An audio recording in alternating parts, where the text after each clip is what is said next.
Hello, ladies and gentlemen, and welcome to a series I am personally very excited to do. We are back to our roots in TEW, to my favorite thing, the National Wrestling Alliance. So here we are, episode 1 of NWA.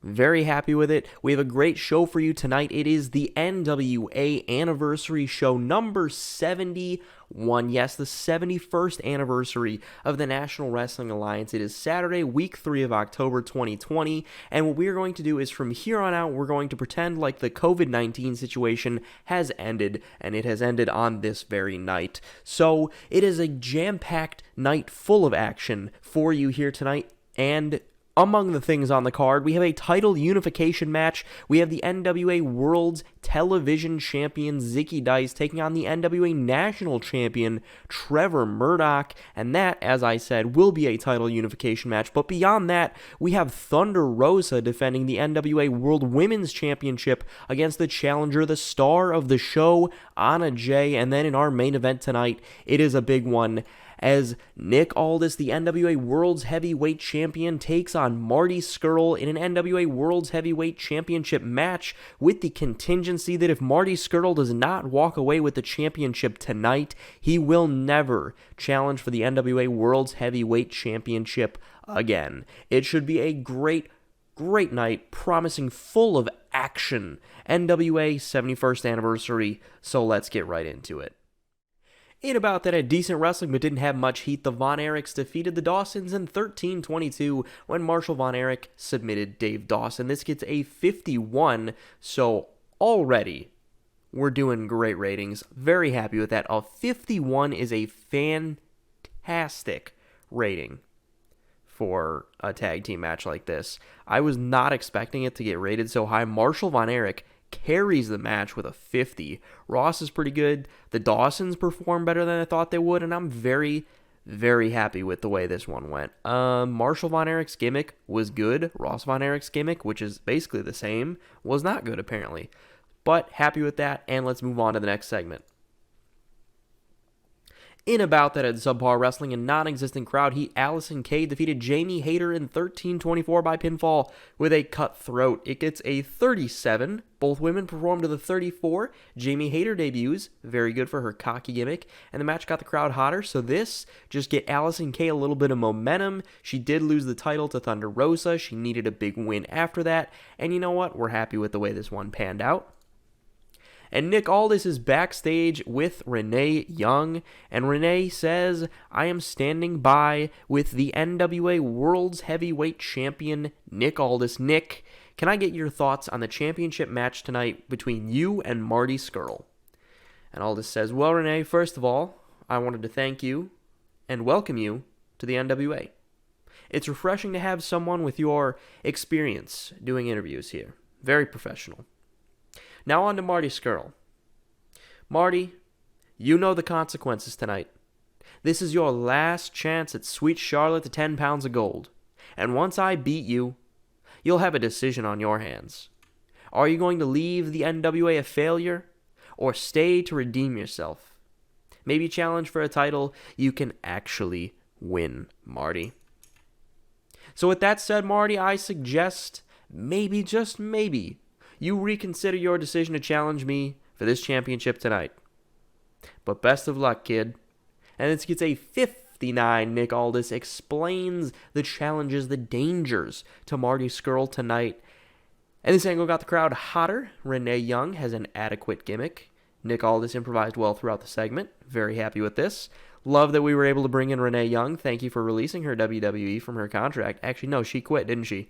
That's what it was. Bringing in Renee Young. She's a good one to have there. And damn, it's so nice to have an over interviewer. She's like 60 popularity everywhere. Love having that. And about that, a decent reaction from the crowd, but subpar wrestling. Thunder Rosa defeated Anna Jay in 16:07 by pinfall with La Rosa. Thunder Rosa makes defense number 1 of her NWA World Women's title. Gets a 45 for this match. Very happy with that. A 47 from Thunder Rosa. Let me say that again. A 47 from Thunder Rosa.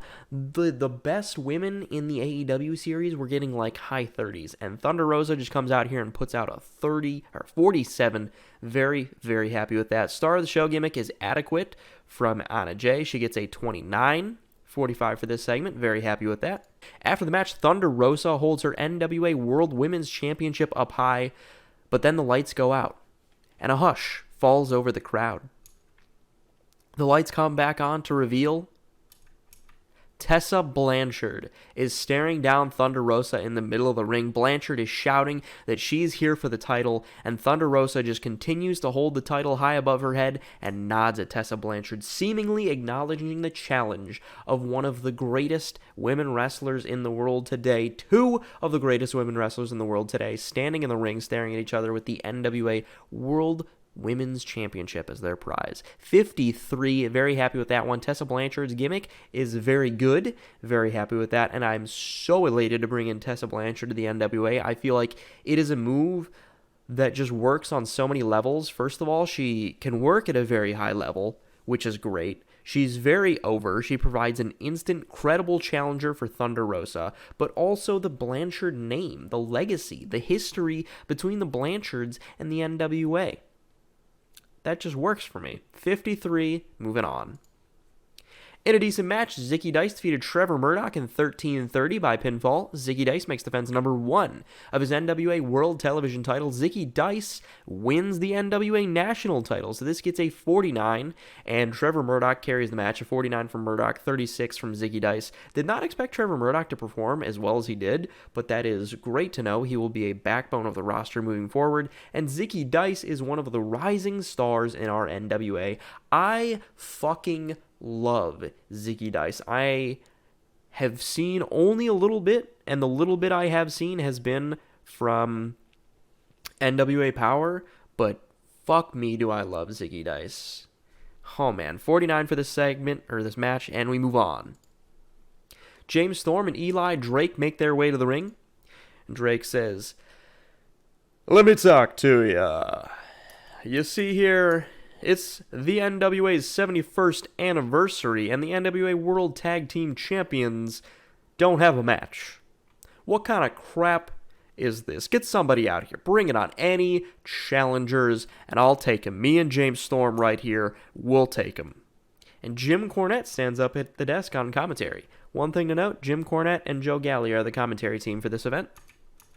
And Cornette says, well, Eli, I think I have just the men for you.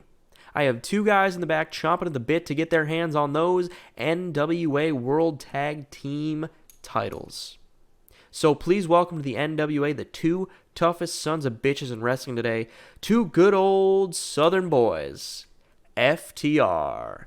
This segment gets a 60. Eli Drake, great improvising. Jim Cornette, great improvising. And FTR are in NWA. That is another move that I think just makes so much sense. They would be perfect in the NWA, and they would be like stars, backbones, the rising stars of the company. Not even rising, they're already there. They would come in and slot in as the 2 and 3 in this company, behind Nick Aldis, possibly the 1 and 2, the 1A, 1B.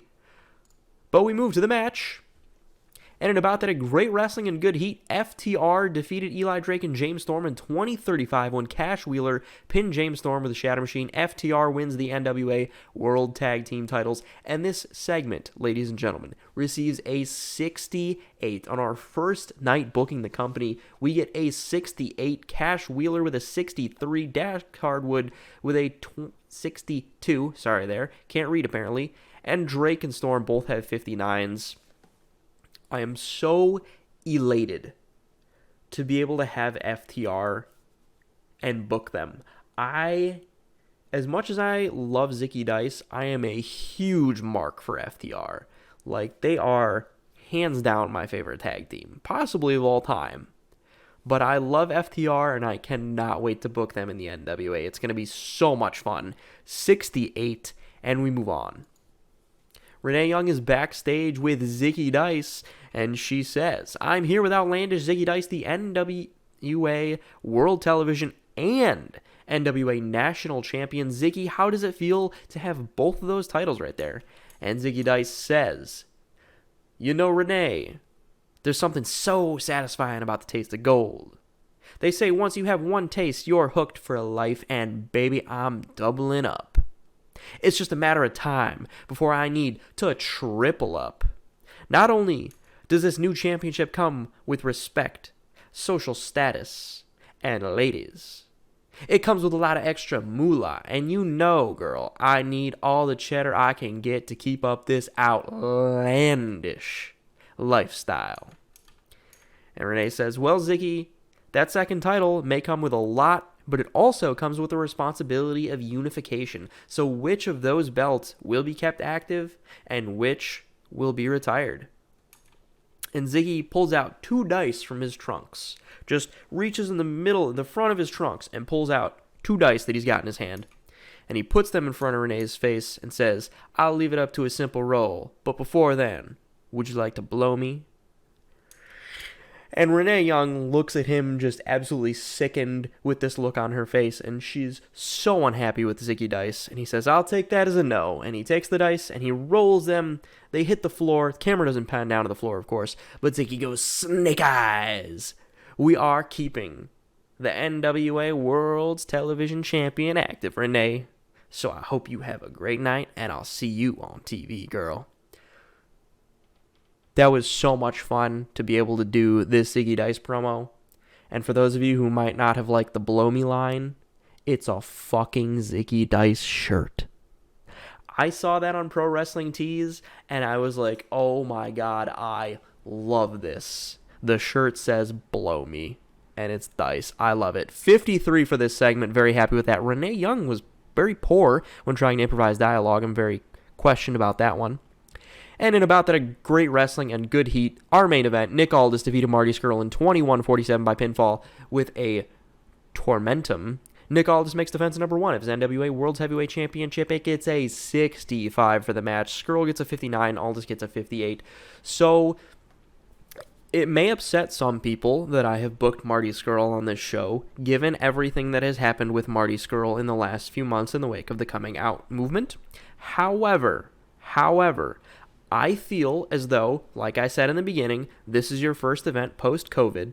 At the Crockett Cup, these two were supposed to face off for the NWA World's Heavyweight Championship, and I believe the stipulation was that if Marty Scurll lost, he had to refund the tickets of everyone in the building. I felt like upping the ante to Marty Scurll only being able to, or never being able to challenge for the title again if he lost, was a good ante up from there.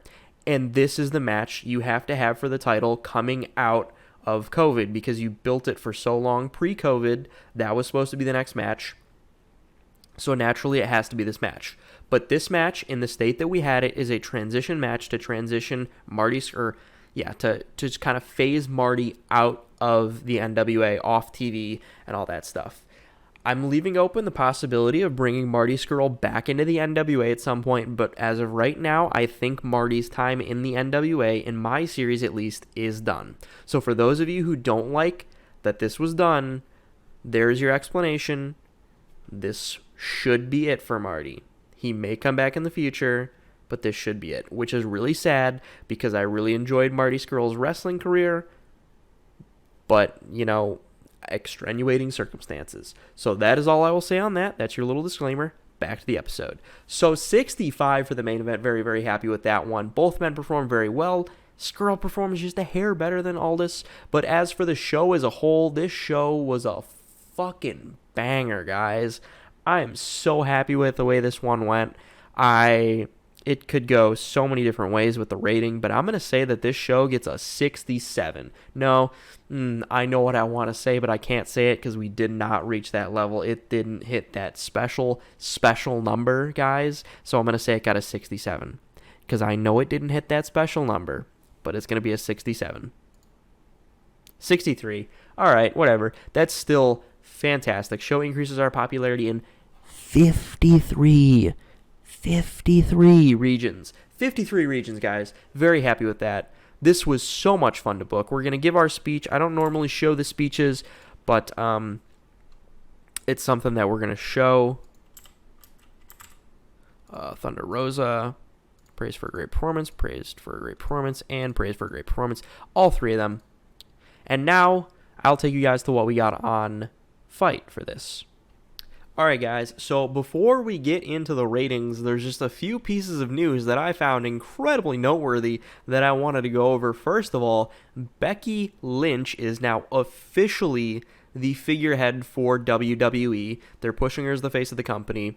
Brock Lesnar has signed with AEW, which is a huge one, but the one that's most applicable to us is Championship Wrestling from Hollywood has decided to end their friendship with us.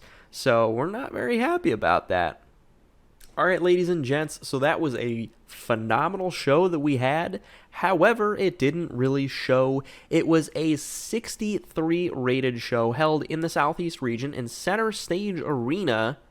624 fans, very happy with that, and it got a buy rate of 0.01, which equates to just under 7,000 people, which isn't great, but it's still better than the UWF Bash at the beach, or Beach Brawl. It was UWF Beach Brawl, better than that, so we're happy with that. I very much look forward to starting up TV and seeing what our weekly ratings are, and I think that if we put together a pay-per-view that was this level, where we currently are in size, which I can show you guys really quick where we currently are in size. Let's not show you guys all that stuff. But considering we had, a 63, and this is our size, we are going to skyrocket in popularity. We're going to be able to get a good TV deal soon. We're not just going to be stuck on YouTube forever. And I'm very, very happy with the prospects that we have in this series. It's going to be so much fun, guys. I hope you enjoyed this. I hope you guys are going to continue to watch and support the series. If you did enjoy, please leave a like rating. That always does help me. Drop a comment down below letting me know what you guys think of the return of the NWA series. I'm very, very excited about it. And I want to thank you guys for watching, and hopefully I'll see you guys in episode 2.